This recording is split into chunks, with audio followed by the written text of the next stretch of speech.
Topic po natin, stroke sa mga batang edad. Ang tawag dito po, stroke in the young. Akala nyo, ang mga nai-stroke matatanda lang. Hindi po, marami rin nai-stroke sa mga kabataan, 30 years old, 25 years old, 20 years old.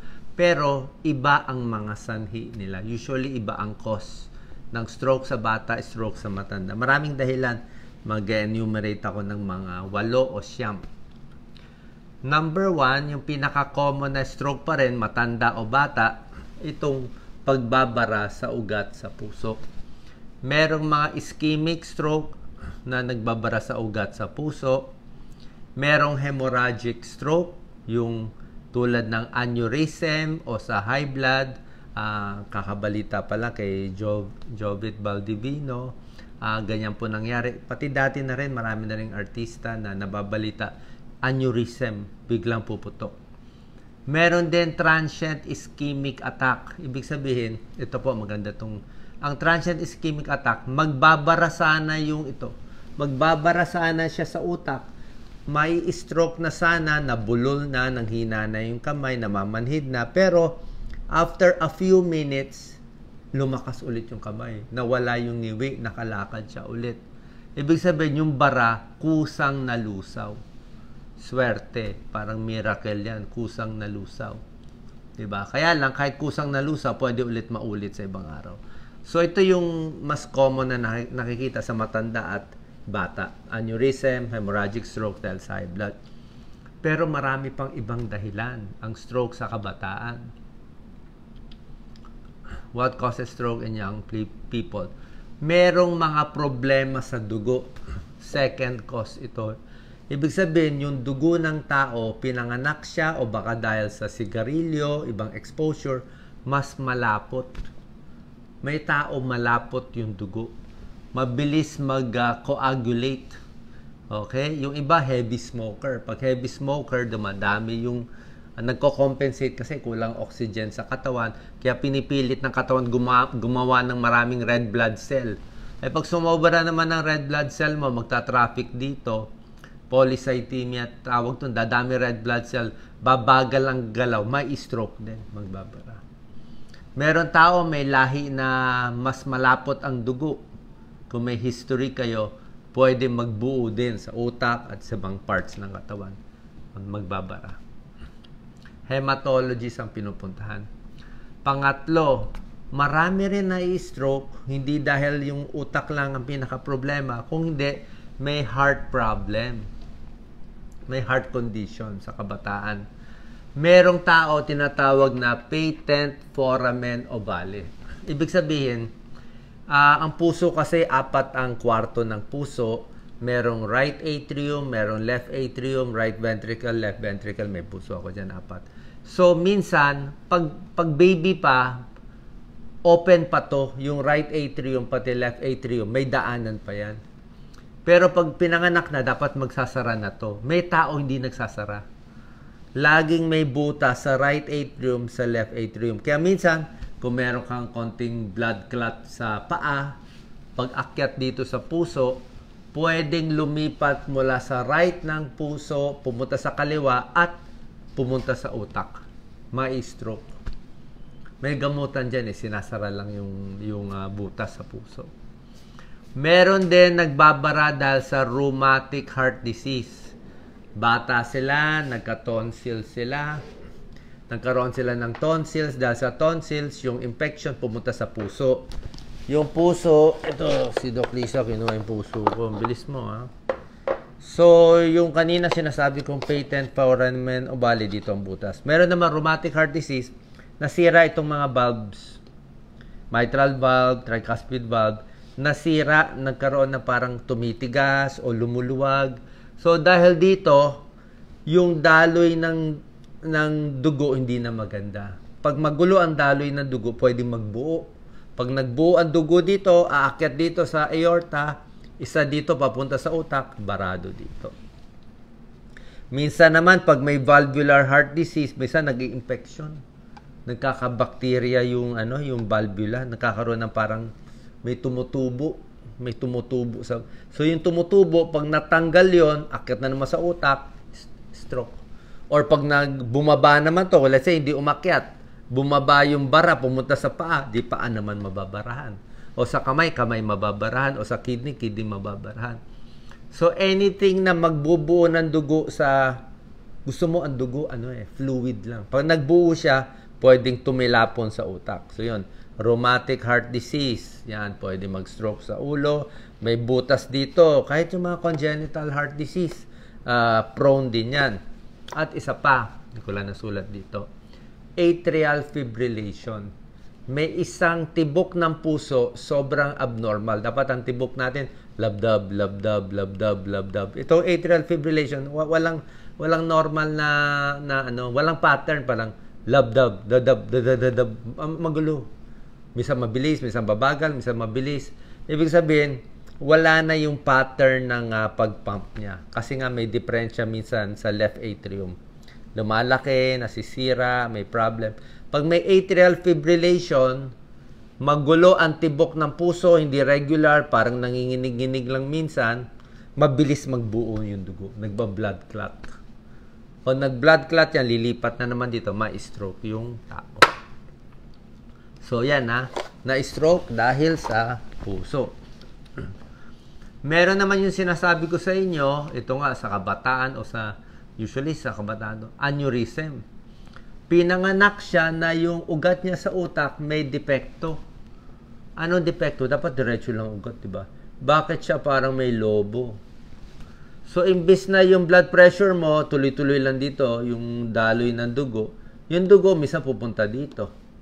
Kung na high blood ka pa, nagalit ka, o napagod sa pagkanta, o umire. So, pag umiire, tataas ang pressure, pupunta dito, ito palaki ng palaki, panipis na panipis. Pag pumutok yan, blood clot. Pag hindi tumigil ang dugo, mapupuno ng dugo utak, mamatay yung pasyente. Aneurysm, sintomas, headache. Meron din ibang sakit, maraming sakit na pwede mag-cause ng stroke sa kabataan. Polycystic kidney disease.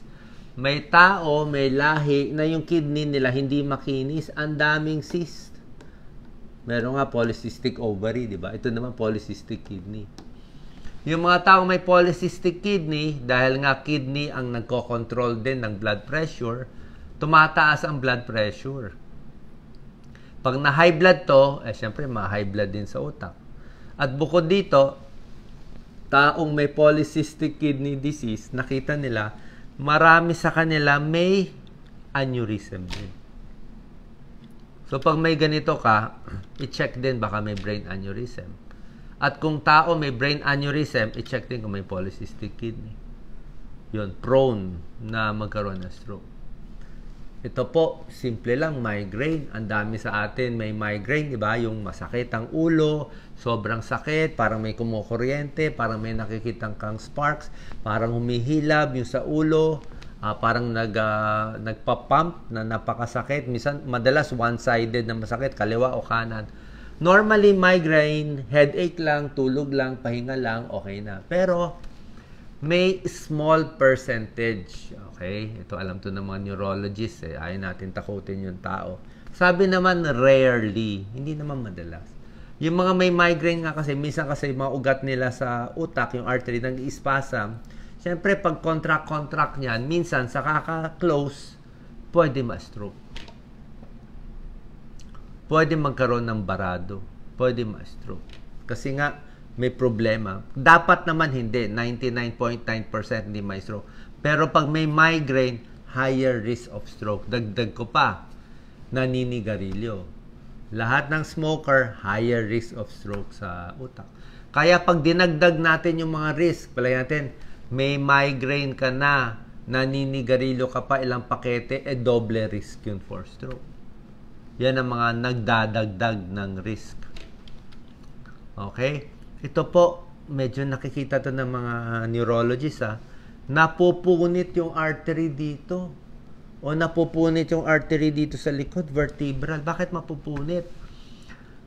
Minsan trauma, di ba? Minsan, baka nasuntok, o inikot yung ulo, baka nagre-wrestling, nagbaboxing, o may isang pasyente, kwento nga ni Dr. Epi Colliantes, ang kaibigan nating neuro, na may pasyente siya na stroke, Ang nangyari lang, galing siya sa salon, nagpa-shampoo lang siya.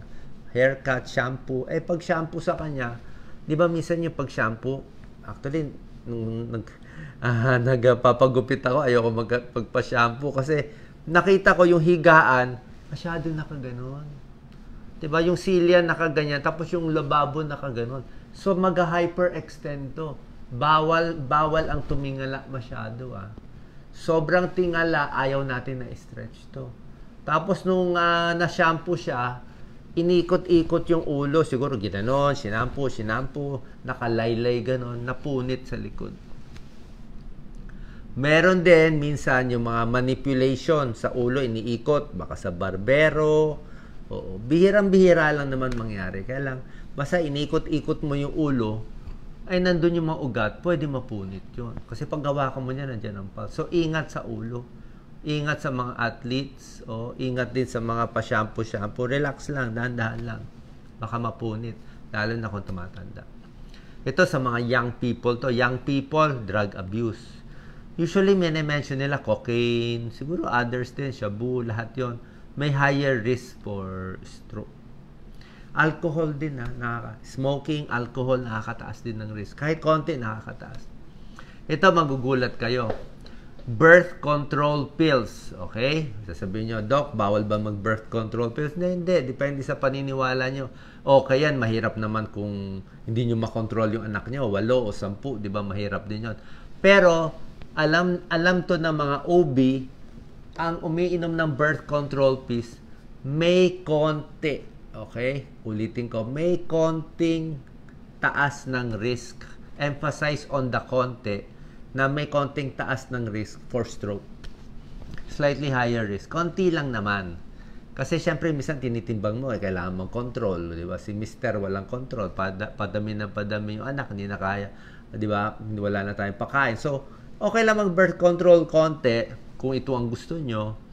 Pero, yun lang bawal ito sa mga babaeng siguro high blood na o may history nagbubuo yung dugo sa paa o may manas o may prone na ma-stroke, yung mga ganun ba. So, yan ang way ititimbangin ang pros and cons kayo na magde-decide ng OB ninyo. Huwag lang ipagsasama-sama ang risk factor tulad ng nag-birth control pills na, naninigarilyo pa, may migraine pa, sabay-sabay. So, dagdag yung risk. Pero kung birth control pills alone, hindi ka dapat ma-stroke. Poor health habits, puro matataba, fast foods, lahat ito higher risk for diabetes, high blood, more high blood prone sa stroke. So, lahat yan ang mga risk factors kaya na-stroke ang kabataan. So, paano malalaman ng stroke? Alam nyo naman, di ba, yung balance, pwede mawala, pwede manlabo yung mata, pwede mangiwi, pwede hindi maitaas yung kamay. Yan. Risk factors, stroke, lack of exercise, high cholesterol, heavy alcohol use, diabetes. Ito po i-control, in-explain ko kanina. High blood i-control, smoking itigil, diabetes control. Yung kinakwento kong abnormal heart palpitation, atrial fibrillation. Sinasabi ko, alak, masama, kasama siya. Kasama siya sa stroke risk. Eat healthy, exercise, di ba? Relax lang, wag mainitin ng ulo, wag sisigaw, treat high blood pressure. Minsan, kung kailan maraming problema, maraming stress sa buhay, doon mas nai-stroke. Yung isang laging sensational ang balita sa aneurysm, kung ito man ang cause, biglang sasakit ang ulo, nasusuka, pumuputok bigla, ganyan na nangyayari. Paano malalaman kung may aneurysm? Tanungin kung may lahi. Ay control ang blood pressure, tigil ang sigarilyo. Tapos, kung may lahi kayo at kung laging sumasakit ang ulo. Kung laging sumasakit ang ulo, pacheck na lang sa neurologist. Baka migraine, baka wala lang, baka stress ka lang, or pwedeng small chance na baka aneurysm. Yan, pwede magdugo. Pag aneurysm, CT scan agad, makikita may dugo. Pero kung hindi pa nag-rupture yung brain aneurysm, cerebral angiogram, hindi heart angiogram na para sa puso. Iba yon. Ito, brain angiogram. Makikita ko may lumolobo sa utak na aneurysm. Ito ang gamutan sa aneurysm, may coiling, may clipping, yan namang ginagawa ng surgical. Pero ito, life-saving ito. Okay? Sana po nakatulong ang video ko. Awareness sa maraming risk, kaya dapat talaga healthy living ang gagawin natin. Sigarilyo, alak, droga, tigil, healthy foods. Lahat yan makakatulong makaiwas sa stroke sa batang edad. Salamat po. Thank you.